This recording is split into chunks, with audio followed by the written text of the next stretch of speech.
Един от най-любимите ми научни световни авторитети в днешни времена е теоретичният физик и популяризатор на науката професор Мичио Каку.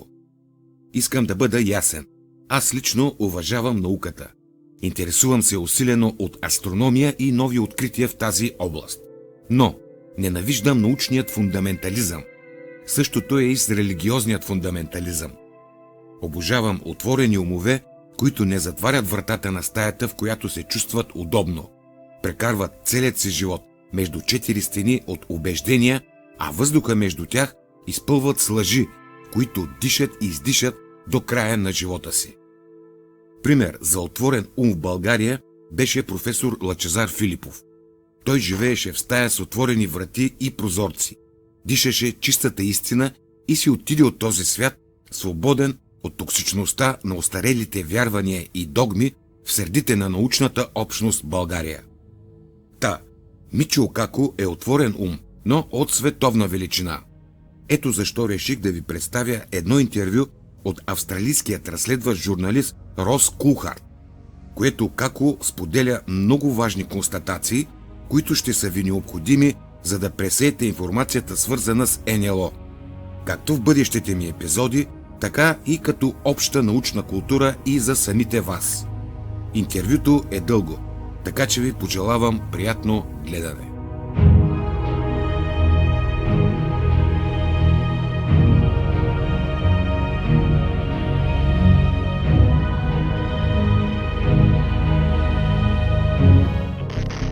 Professor Kaku, the debunkers, the skeptics, they say there is no evidence of anomalous phenomena, that really the gimbal, the go fast, the tic-tac videos, they don't prove anything.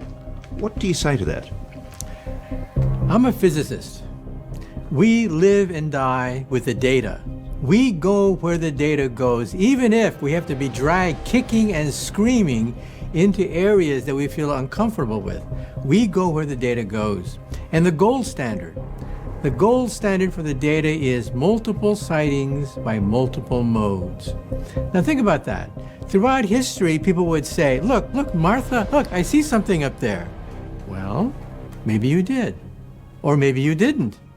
That is not reproducible, and it's only you, and perhaps you were drunk that day, or perhaps you really did encounter something. It's not conclusive.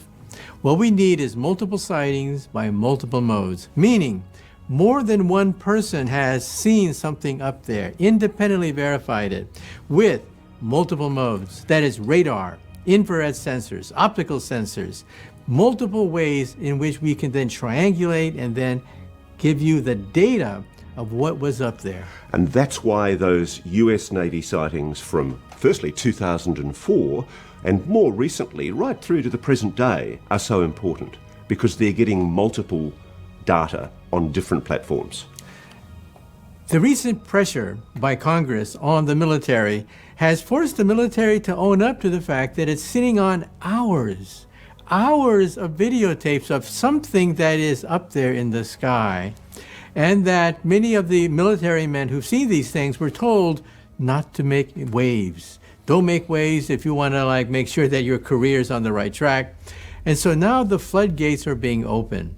In other words, the burden of proof is now shifting. It used to be that the burden of proof was on the individual to prove that there was something up there and that he wasn't drunk. Now the burden of proof is on the military to prove that these objects aren't extraterrestrial. Why do you say that, though? Why do you say that the burden of proof is reversed? I mean, your detractors have suggested you're going a bit far there. Why do you say that? We go where the data goes, and the data goes in the direction of we follow the data, and the data indicates that something is out there that can be tracked by radar, infrared sensors, tracked optically, that can travel between Mach 5 times the speed of sound, up to Mach 20. Now think about that for a moment. Up to Mach 20, this is far beyond commercial aircraft, and yet here we have sightings that can be triangulated and analyzed using these videotapes. We have gone frame by frame over the trajectories of these objects, and we now realize that they can exceed the capabilities of our aircraft. They can drop 70, 80,000 feet within just a matter of a few seconds. They can zigzag, and we physicists now have calculated the g-forces inside these, whatever they are. The g-forces are in the hundreds of times of the force of gravity. That'd turn any human into pea soup. In other words, it would crush the bones of any object, any organism that we're familiar with. And so these objects are probably drones of some sort because they can exceed the capabilities of our aircraft and put pressures on the pilots that would crush their bones.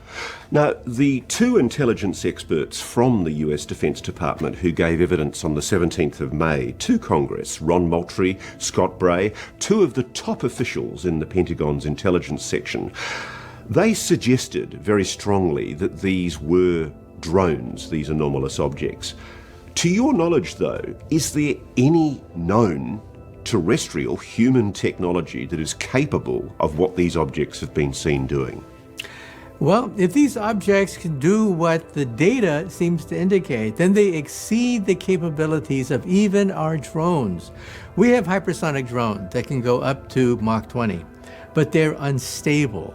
The United States had a very vigorous hypersonic drone program up to 2 years ago, but abandoned it because when these things begin to maneuver, they spiral out of control and then crash. That's why the Russians are pushing this technology, because they want to evade a Star Wars program by having maneuverable rockets. But you see, that's the problem. Once they start to maneuver, then small oscillations build up until they spiral out of control and then crash. So far, no one's been able to create a hypersonic drone that can duplicate the feats that we see on videotape. Do you see any evidence to justify a conclusion that these might be foreign adversaries? Well, when you look at the Pentagon's statement on these objects, it lists the various possibilities, weather anomalies and so on and so forth. And at the end, the last option is other. Now, what does that mean, other? Well, we realize that the Chinese have a hypersonic drone program. The Russians have an operational hypersonic drone program that they're using in the Ukraine. The United States is now reinvigorating and refinancing its hypersonic drone program. But these are all experimental, and the track record of these hypersonic drones is not very good. And you realize that these sightings go back decades before anyone even conceived of hypersonic drones. So what are they? So we're left with the last option, and that is other. And other includes, well, maybe a renegade country. Just like if you watch James Bond movies, there's always some Smersh or Spectre out there that has a secret program with access to advanced technology, maybe a James Bond type secret organization. And for the first time, the military is not immediately excluding the possibility of there being extraterrestrial. This is new. In other words, one military official was quoted as saying, quote, "They are not ours." And if they're not ours, then whose are they? If they're not the Chinese, if they're not the Russians, if they're not us, then what's left? Could it be E.T.? So we're left with the possibility now, and the military is now owning up to this, that they could be extraterrestrial. And this is new. Before, the military would try to debunk these things, saying that maybe they're stealth bombers, maybe they're Chinese or the Russian technology. But the military is now admitting that, yeah, they're not ours. Do you think the United States knows a lot more than it's letting on? The question is the United States hiding something? Well, of course. I mean, we pay spies to keep secrets, not to divulge secrets. We pay generals to win wars, not to lose wars. Of course, there's going to be a stockpile of stuff. If I was in the military and I was in charge of this material, I too would be stockpiling a lot of this material. But the key thing is much of this data is now slowly being revealed. And the data, you go where the data goes. And the data points to a technology that seems to exceed our capabilities even today. You are one of America's most highly respected theoretical physicists. I reckon you've got networks. Are you hearing anything in the traps? Is there a program going on? Are there physicists who are working for some secret government program that you know of? Well, there are physicists who do work for secret programs. One of them is Jason, for example. Some of the top physicists that I knew personally have actually worked for Jason. But to my knowledge, working on flying saucers and stuff like that is not part of their mandate. However, working on extraterrestrial modes of transportation is. And so these organizations have in fact looked at what it takes to create an object that can exceed the speed of light. Are they anywhere near it, do you think? No. I've seen a lot of the proposals by people from Jason and by other groups like DARPA that have looked at this. In fact, NASA had a 100-year Starship program, a program whose official title was the 100-year Starship. And they said that within 100 years, nope, we're still not going to be able to approach going faster than the speed of light. But is it possible to exceed the speed of light? And the answer is yes. Now, sorry, just for a moment, sir. I mean, I thought Albert Einstein's theory of relativity made it absolutely impossible to exceed the speed of light. People forget that Einstein had two theories, not one theory of relativity. The first theory says, yes, Einstein is the cop on the block. You cannot go faster than the speed of light. That's the special theory of relativity. But later, he created a more powerful general theory of relativity that showed that space itself is like a fabric that can be stretched and perhaps even ripped. And if you could rip the fabric of space and time, then we're now talking about hyperdrive technologies. So there's a chap called Miguel Alcubierre who came up with this hypothetical concept of the Alcubierre drive. Can you explain to us what the implications are of his theoretical possibility? There are actually two ways you can break the light barrier consistent with Einstein's theory of general relativity. The first was actually proposed by Einstein himself in 1935. In 1935, he looked at a black hole, which looks like a funnel. A funnel, things fall into the black hole, and then you put two of them back to back, so that if you fell into this funnel, you would come out the other end. And that's called a wormhole, which Einstein worked out with his student, Nathan Rosen, back in 1935. And you can actually go faster than the speed of light by going through the wormhole. Now, you've seen this before. As a child, you've seen this before. The first reference to a wormhole in the English language was done by Charles Dodson, otherwise known as Lewis Carroll, in the book Through the Looking Glass. The looking glass is the wormhole. Alice sticks her hand through the wormhole, and her hand goes to the other side of forever, which is Wonderland.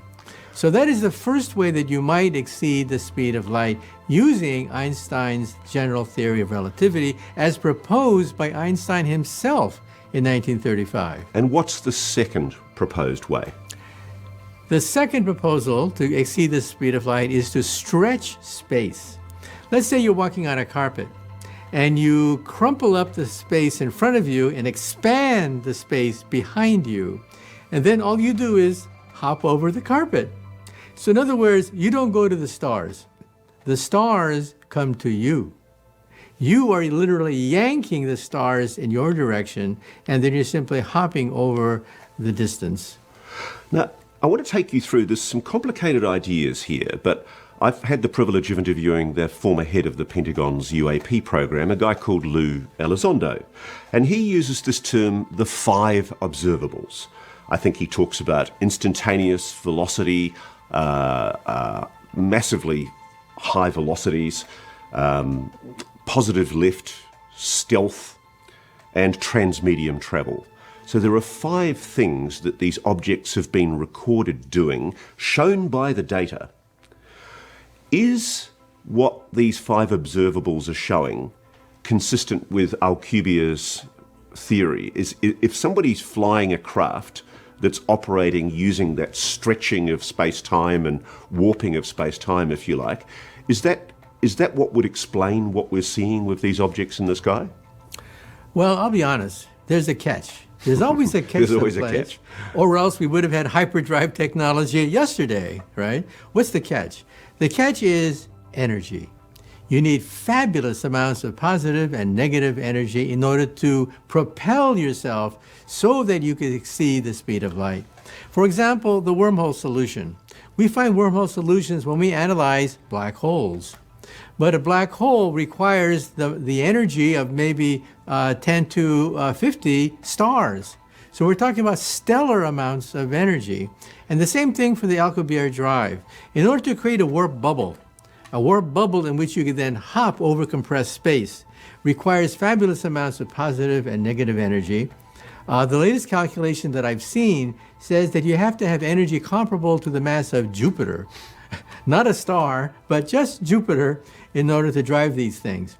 So in other words, what we're talking about is a very advanced technology, which is not for us. We're talking about energy on a scale that exceeds the energy of the solar system. Okay, but somebody's doing that, aren't they? I mean, these objects, do you think that what these anomalous objects are, they do appear to be intelligently controlled, don't they? When you talk to the average physicist about going faster than the speed of light, you get what is called the giggle factor. Their eyes kind of like roll up to the heavens and they start to laugh and giggle. And they say, look, the distance between stars is so great that it would take thousands of years to reach the nearby stars. And what sane extraterrestrial civilization is going to invest thousands of years to reach the planet Earth? It's just not common sense. However, that assumes that the aliens are maybe 100 years more advanced than us. Open your mind to the possibility that they could be thousands, millions of years more advanced than us. Then new forms of technology begin to open up. We're now talking about the very edge of our understanding of the quantum theory and general relativity. At that point, new phenomena start to enter into the picture, phenomena that allow you to exceed the speed of light. Stephen Hawking, the late great cosmologist, even said that yes, with wormholes, it may be possible to break the light barrier using Einstein's theory and the quantum theory. And so open your minds to the possibility that they could be millions of years ahead of us. So that's the theoretical possibilities that you say are plausible, possible. Something's doing that, though, isn't it? In our atmosphere, under our ocean, in orbit. When we talk about going faster than the speed of light, you have to leave the technology of the planet Earth. We physicists rank civilizations by energy. A type 1 civilization is planetary. They control the weather, they control earthquakes, volcanoes, anything planetary they control, sort of like living in the world of Buck Rogers or Flash Gordon. Then there's type 2, which is stellar. These civilizations control the power of a star, the output of a star. Like, for example, a Dyson sphere, which envelops an entire star and uses that energy to propel its machines. And then we have type 3. Type 3 is the energy of a galaxy. They roam the galactic space lanes. Now, Star Trek, for example, would be a typical type 2 civilization. You can colonize a few star systems, but not much more than the so-called alpha sector of the Milky Way galaxy. That's Star Trek. Star Wars would be type 3, where you roam across the galactic space lanes. Now, these civilizations that we're hypothesizing about, can they have hyperdrive? And the answer is possibly yes. By the time you're type 3, you can access the Planck energy. The Planck energy is the energy you find in the heart of a black hole, the Big Bang. It's the point at which space becomes unstable. Wormholes start to emerge. Is this Bubbles. also what they call zero-point energy?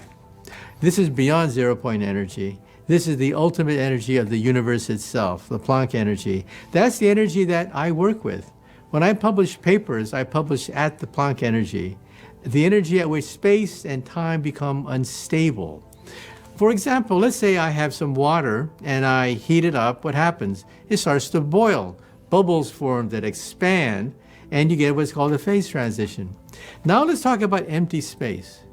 Empty space that's heated up to the Planck energy. What happens? Bubbles form. Little bubbles, these bubbles are wormholes, gateways to perhaps other parts of space and time.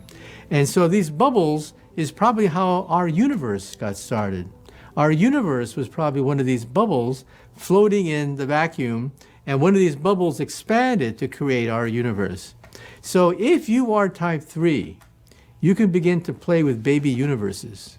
You can begin to play with the Planck energy, the energy at which space becomes unstable, that space becomes full of bubbles, and these bubbles are gateways. Statistically, knowing the incredible, awesome size of our universe, there's every likelihood, absolute certainty really, isn't there, that there are civilizations, non-human civilizations, out there far more advanced than ours. When you look at pictures from the Webb Space Telescope and the Hubble Space Telescope, realize that many of these pictures are just one little pinpoint in the night sky, magnified to give you these gorgeous pictures you see on the TV, right? Well, that little dot, that pinpoint of light, contains trillions of stars. Each dot in that photograph that you see on national television, each dot is a galaxy. That's 100 billion stars in each dot. And how many dots are there in that pinpoint? Billions. What we're talking about is a photograph of trillions of stars. Think about that for a moment. The probability that we're the only game in town is a fraction, the inverse of trillions. And so you begin to realize that, of course, they're out there. Of course. Why should we be special? For example, look at what we're made out of. We're made out of proteins and amino acids. We find them in the heart of meteors.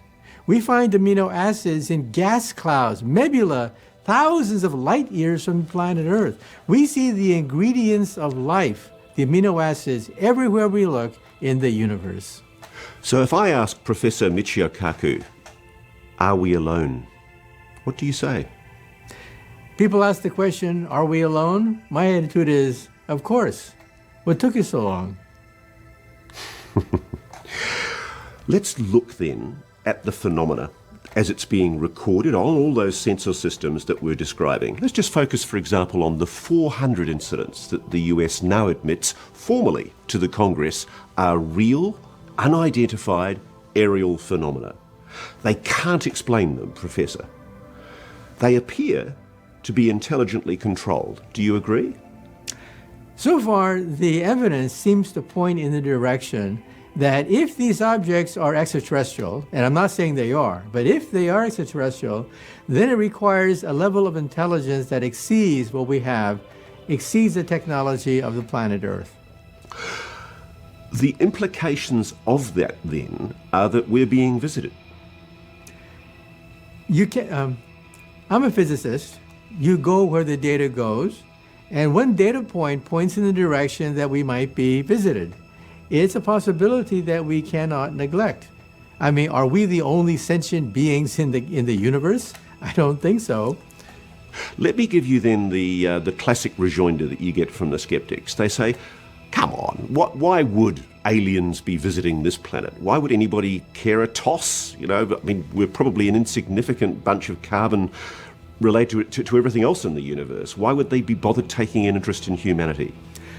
Let's say you're walking down a country road and you encounter a forest and you encounter a squirrel. Do you go down to the squirrel and talk to it?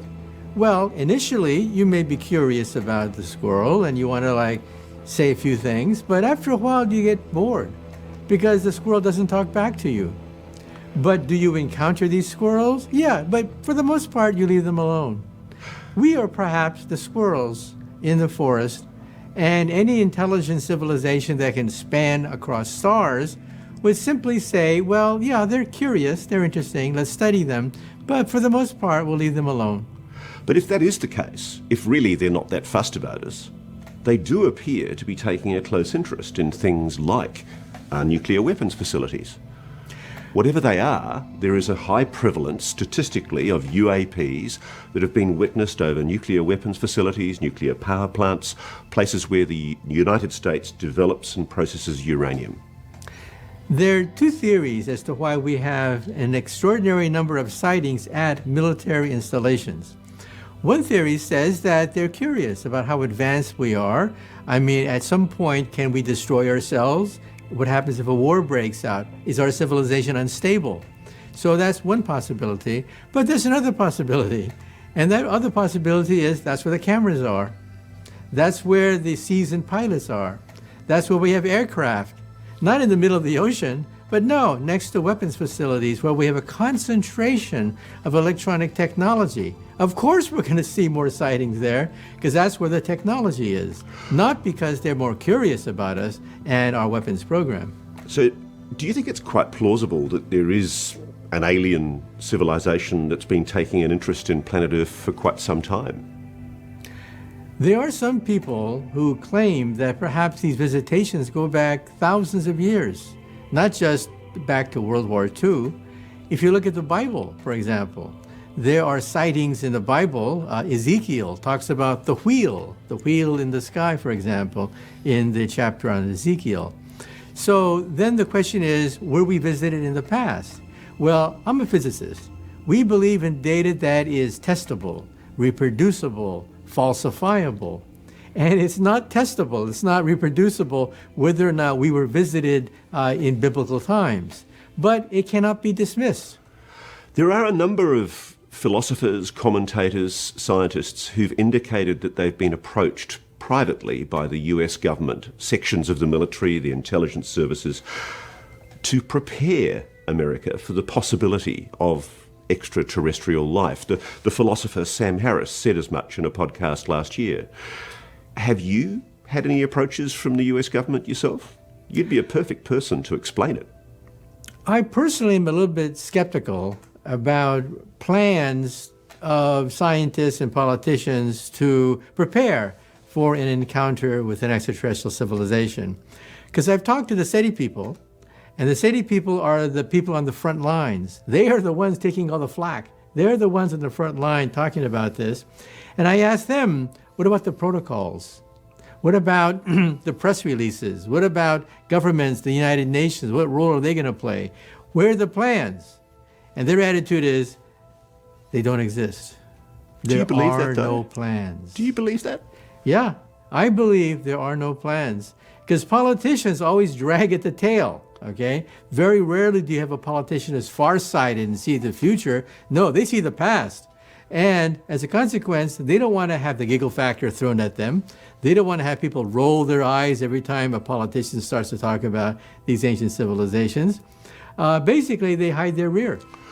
So what do you, one of America's most eminent theoretical physicists, say to people watching this who might be thinking, UFOs, UAPs, they're just a bit of a giggle. Seriously, they don't need to be taken seriously. If it turns out that we have in fact been visited by an advanced civilization, let me take that again.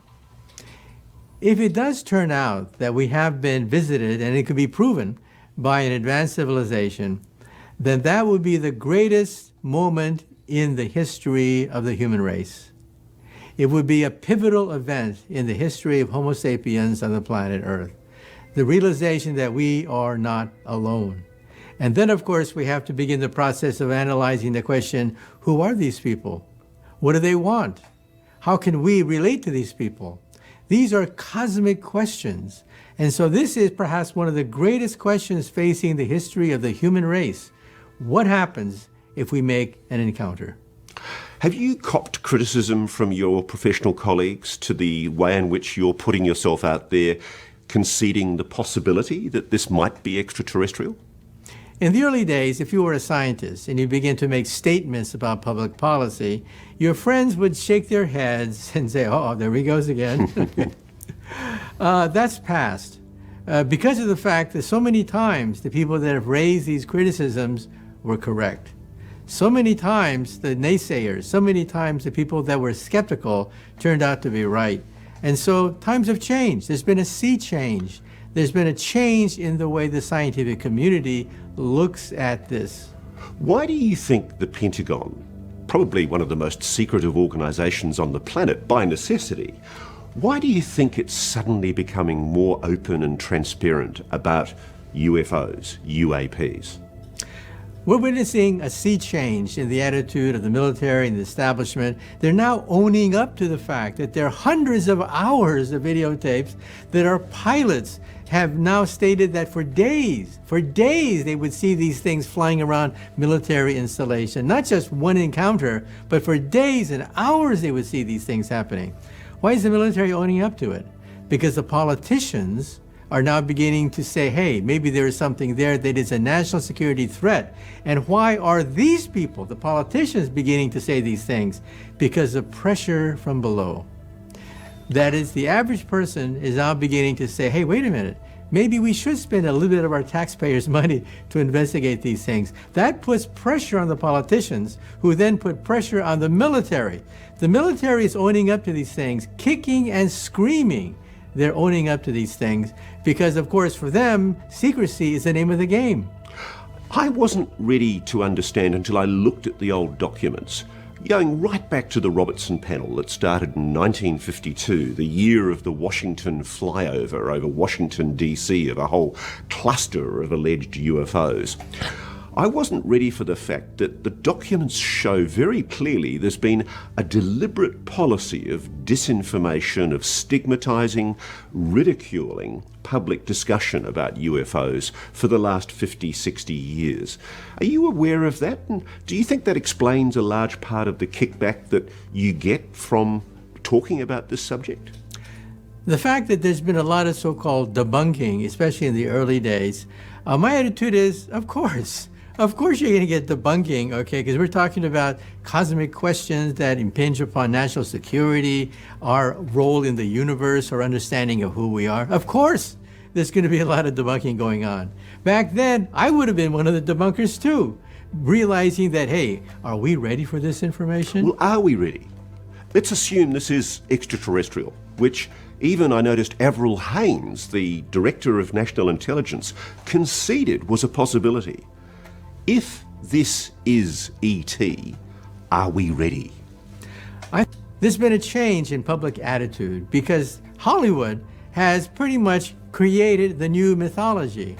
It used to be demons and gremlins and leprechauns that people dreamt about at night and feared. Now it's aliens from outer space, and some of them could be friendly, like ET. And so I think the American public is ready for information about an encounter with an extraterrestrial civilization. However, I draw the line when it comes to advertising our existence to alien civilizations. There's some physicists and scientists who say that we should beam into outer space messages saying, here we are. We are located in this quadrant of the Milky Way galaxy. You can visit us because you can triangulate our location. This is the level of our technology. Come and get it. I think that is foolhardy because look what happened to Montezuma when he met Cortez. Montezuma made perhaps the biggest mistake in ancient history. He assumed that Cortez was a god. In fact, he was a bloodthirsty pirate. But what did Cortez have? He had steel. The Aztecs had bronze weapons. They were a Bronze Age civilization. Cortez had the horse. The Aztecs had never seen a horse before. Cortez had the written language. The Aztecs had a pictorial language. Cortez had gunpowder. The Aztecs had bows and arrows. And within just a few months, the entire Aztec civilization crumbled. So I think it's a bad idea to advertise our existence to any alien civilization out of space until we know who they are, what they want, and how advanced they are. Back in the 1960s, the Brookings Institution did a paper that suggested that the world wasn't ready, America wasn't ready for the whole idea of the possibility of extraterrestrial life because of religious beliefs. Do you think that the notion of extraterrestrial life is incompatible with conventional religious ideas? In the year 1600, there was a former monk, Giordano Bruno, who was burned alive in the streets of Rome because he said there were aliens in outer space. And if you go to Rome today, you can go to the Plain of Flowers, the very spot where he was burned alive, and there's a statue of him pointing to the heavens, and it indicates that, hey, maybe civilization has grown up a bit. That in 1600, we burned them. We don't burn astronomers anymore. We don't burn scientists anymore like they used to in the year 1600. So I think that the people are more accustomed to the idea that the universe is huge, that our Earth is not the only planet out there that can sustain intelligent life. And so I think the public would be more welcoming the idea that there could be other civilizations out there. Let's talk about what's the most plausible explanation for the apparent intelligently controlled technology that we're seeing this anomalous phenomena represent.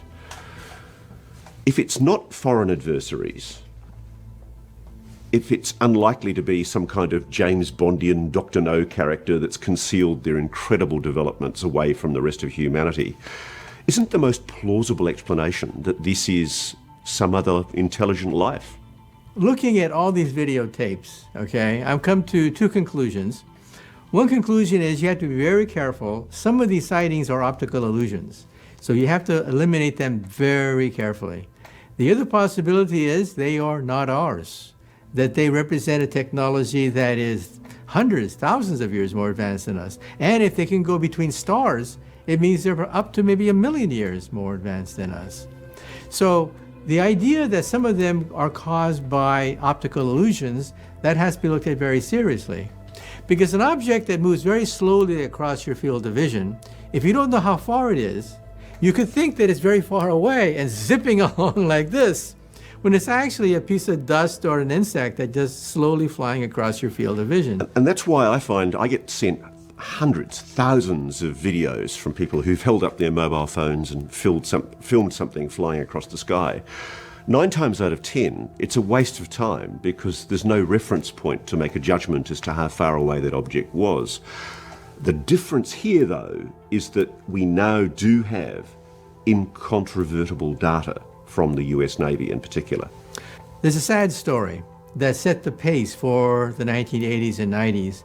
In 1986, there was a Japan Airlines flight going over Alaska.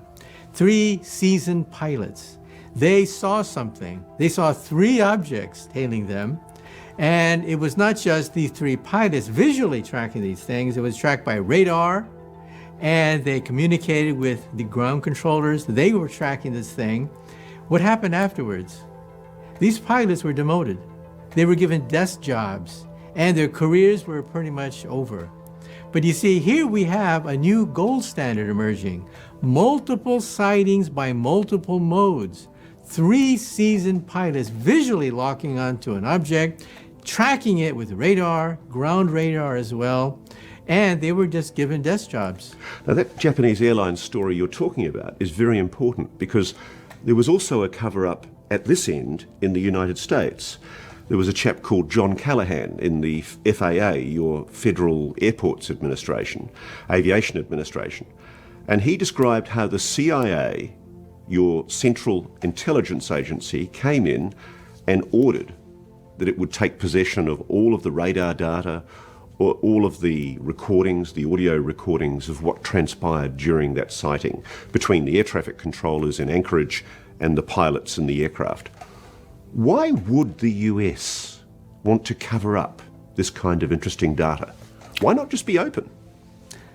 The question is, why did the military cover up all these things? And the answer is very clear. It was the Cold War. Because of the Cold War, the military did a lot of things that in hindsight seem kind of silly. For example, take a look at Roswell. Let's not get into the details of what happened at Roswell back in 1947, but why was there this massive cover-up of the Roswell incident when it was maybe a weather balloon or who knows what it was? It was because the United States military was conducting secret, unauthorized experiments, releasing radioactive materials into people's backyard. Now today that would be considered outrageous. We would be suing people left and right if looking at cancer rates going up. But back then, we did not know exactly how radiation spread in an environment because Hiroshima was only just 2 years before. Therefore, the military authorized weather balloons to then release radioactive materials into people's backyard, okay? That's why the military had to hush up this whole Roswell thing, regardless of whether or not there were real aliens there, because of the Cold War. That's why there was so much secrecy. But the Cold War ended, supposedly, 30 years ago, and yet we're still covering up. Why? Well, I don't know. You have to ask the military about that one. I mean, the fact that the military had covered up these things for decades is clear because of the Cold War. We didn't know what the Russians had. We were doing experiments on our side that were considered unethical because we thought the Russians would do it. There's something called MK Ultra. MK Ultra was this incredibly large program to develop hypnotic materials, drugs, hypnosis, psychics, in order to win the war against Russia. Crazy experiments that we would laugh at today, but they were authorized and funded generously at America's top universities for decades. And so the military definitely was in the business of covering up and authorizing incredibly stupid experiments. I asked you earlier about religion and the impact that you thought the revelations of potential alien life might have on establishment religion.